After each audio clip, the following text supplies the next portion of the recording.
Hi, it's Sue with today's Bible reading. I'm reading for January 30th, Exodus 36 to 38 from the World English Bible. Feel free to comment your thoughts about today's reading or any interesting tidbits you may have about it. Any comments? Let me know if you think the volume of the broadcast is appropriate. I've been wondering about that.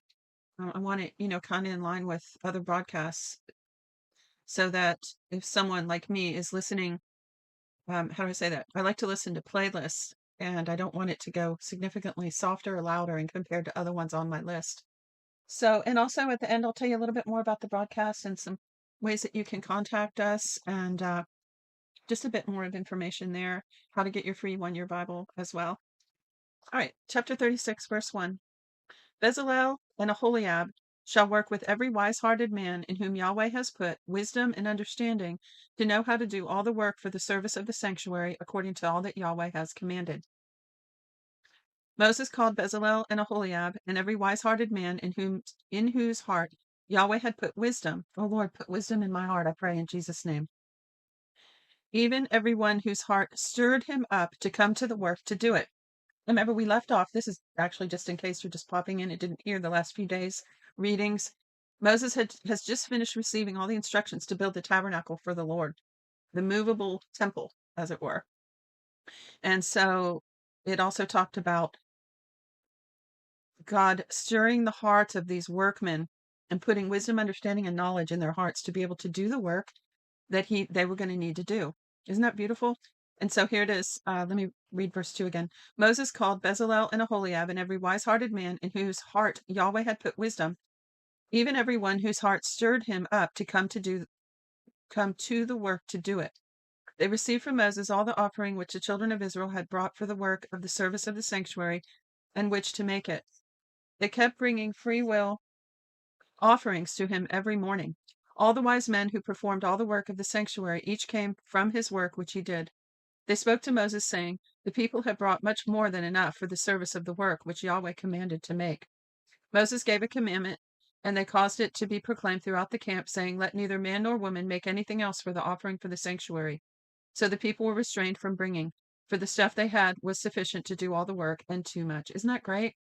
Oh, that all the work of the Lord would be super funded so that there's too much. Isn't that wonderful?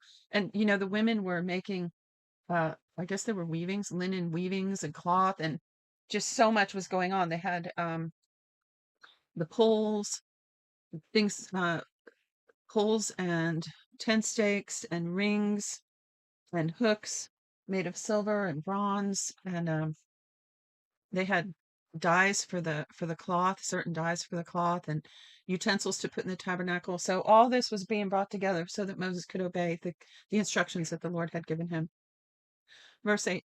All the wise-hearted men among those who did the work made the tabernacle with tent curtains of fine twined linen, blue, purple, and scarlet.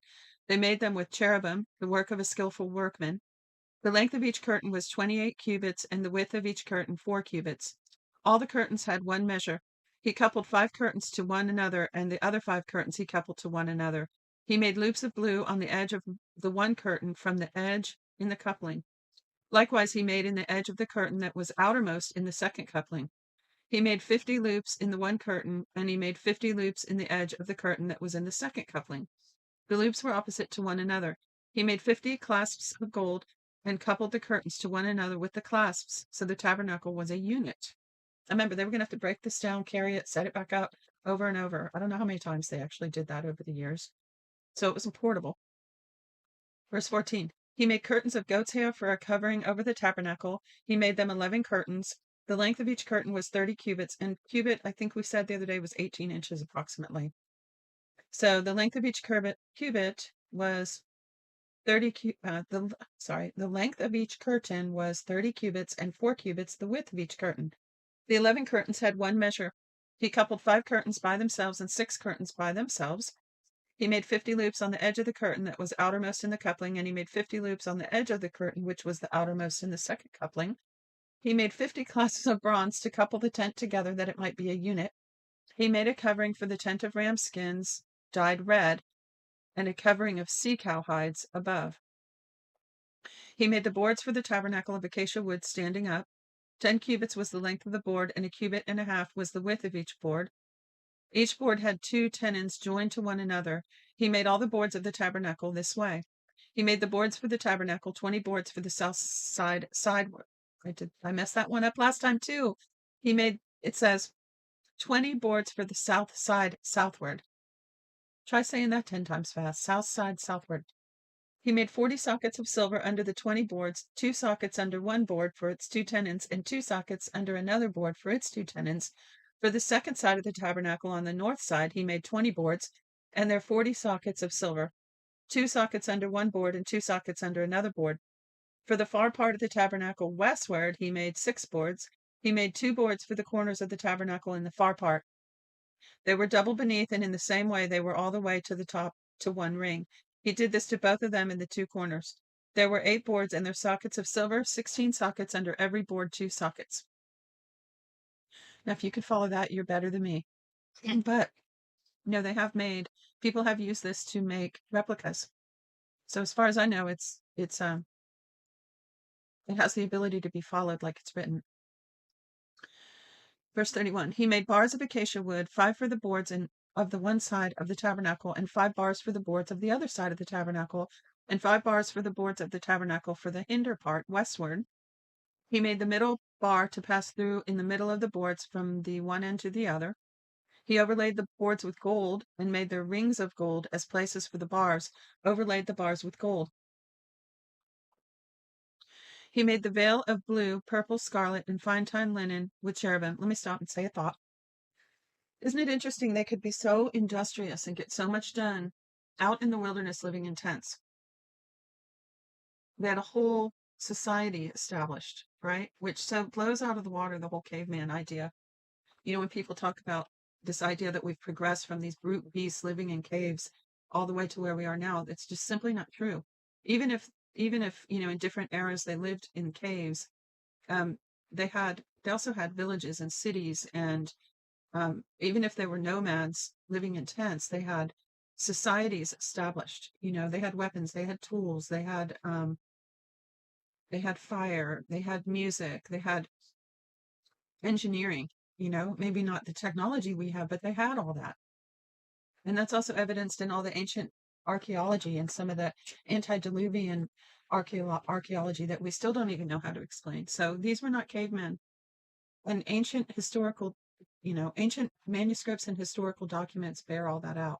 So, here these guys are in the middle of the wilderness, and they might have had wagons and horses and donkeys or whatnot, but,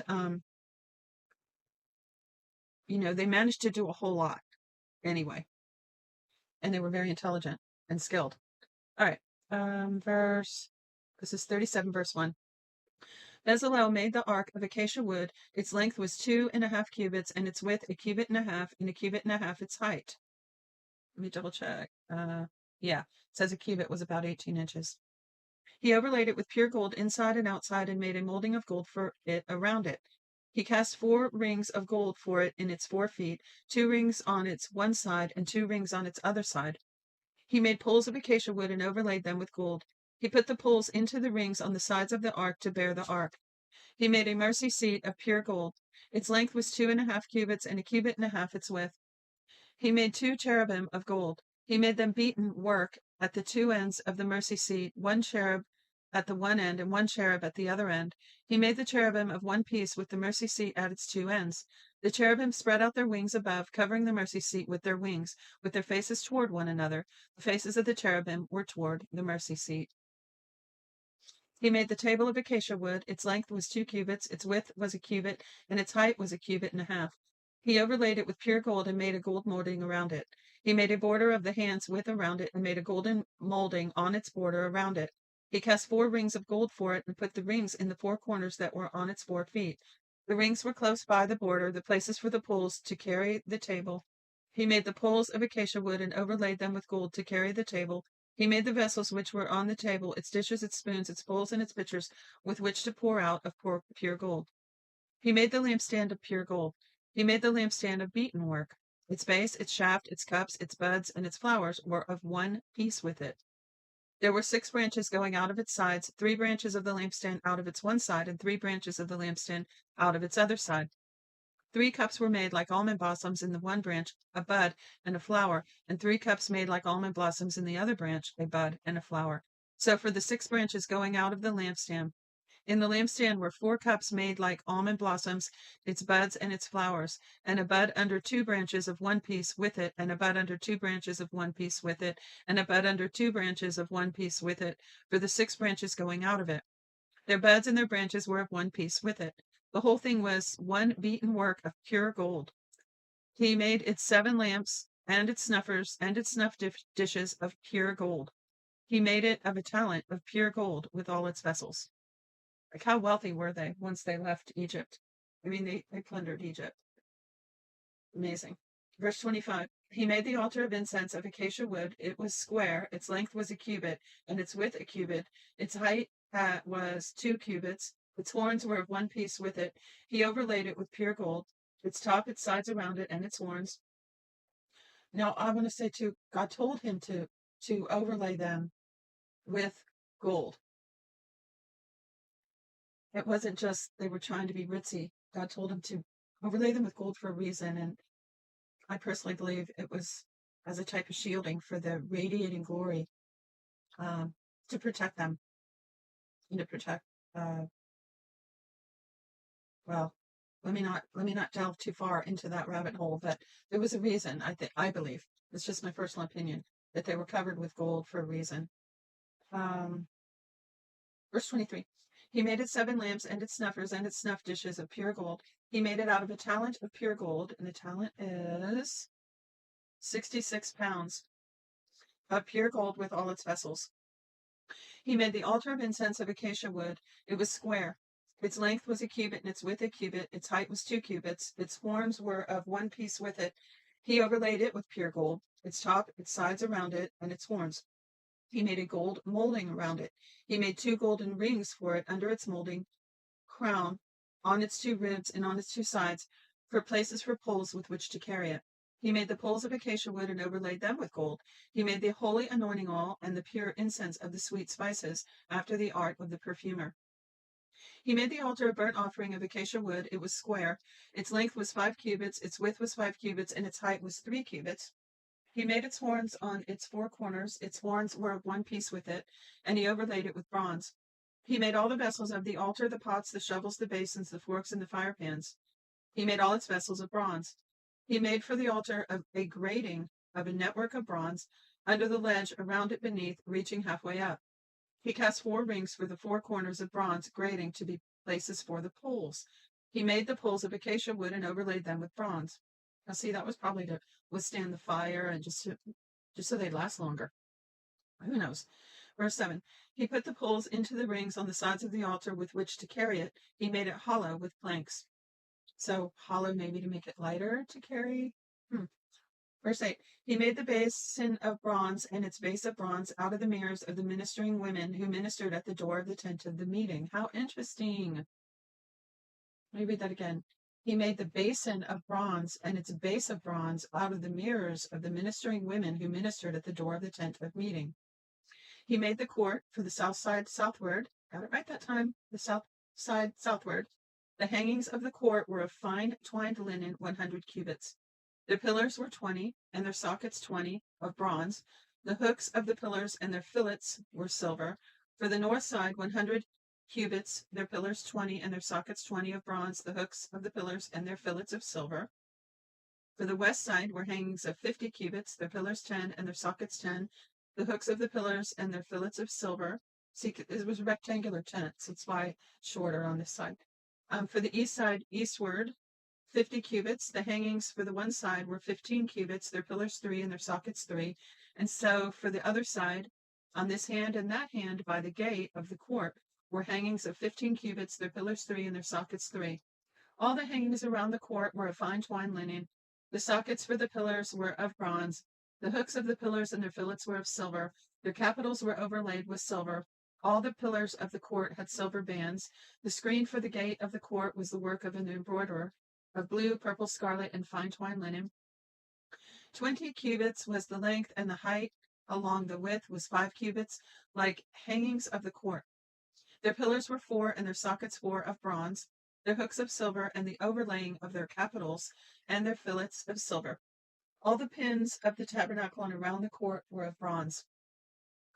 These are the amounts of the materials used for the tabernacle, even the tabernacle of the testimony, as they were counted according to the commandment of Moses for the service of the Levites by the hand of Ithamar, the son of Aaron the priest. Bezalel, the son of Uri, the son of Hur, of tribe of Judah, made all that Yahweh commanded Moses. With him was Aholiab, the son of Ahisamach, of the tribe of Dan, an engraver and a skillful workman, and an embroiderer in blue, in purple, in scarlet, and in fine linen. All the gold that was used for the work, in all the work of the sanctuary, even the gold of the offering, was 29 talents. Let's see what a talent is again. 66 pounds or 965 troy ounces, or 30 kilograms.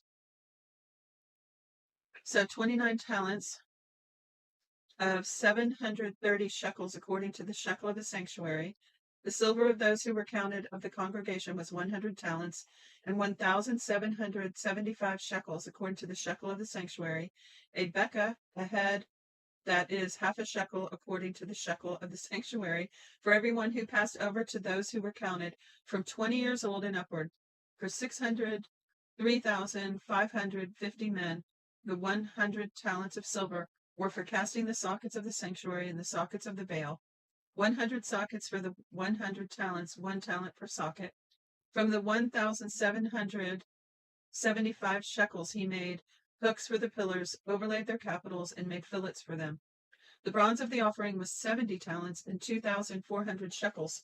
With this he made the sockets to the door of the tent of the meeting, and by the way, there was only one door. The bronze altar, the bronze grating for it, all the vessels of the altar, the sockets around the court, the sockets of the gate of the court, all the pins of the tabernacle, and all the pins around the court. That's it for today's reading. Now listen, in the description, there are multiple links you might find useful. There is also an email address if you'd like a free copy of the 1 Year Bible. If you'd like to help distribute Bibles, there's a link for donations. There's also a link to order a Bible. A couple of those are affiliate links, which are no longer active. I think you can still order through them, but they're not affiliated with me anymore. I don't get any money for those. Maybe one day I will again. So anyway, that's there. I think that's all I can say about that. Thanks for joining me. I'll see you tomorrow. God bless you.